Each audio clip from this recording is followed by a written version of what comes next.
தருமபுரியில் உள்ள ஒகேனக்கலுக்கு தான் இப்போ போயிட்டுருக்கோம். இன்றைக்கி சண்டேன்றதுனால கூட்டம் எப்படி இருக்குன்னு தெரியல. பட் போயிட்டு குளிச்சுட்டு சாப்பிட்டுட்டு வருவோம்.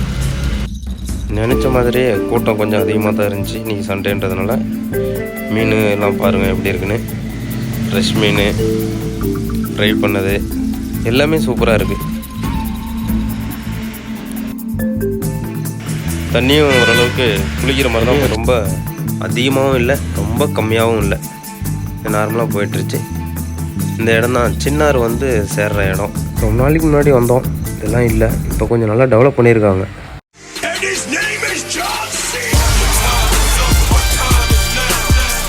ஃபேமிலியோட போனால் கொஞ்சம் ஒரே இடத்துல இருக்கிற மாதிரி இருக்கும், பசங்களோட போனால் கொஞ்சம் ஃபுல் என்ஜாய்மெண்ட்டாக இருக்கும். இந்த இடம் வந்து ஐந்தருவி தொங்கு பாலம்னு சொல்லுவாங்க இல்லையா, அந்த இடம் இது. ட்ரிப்பு திருப்தியாக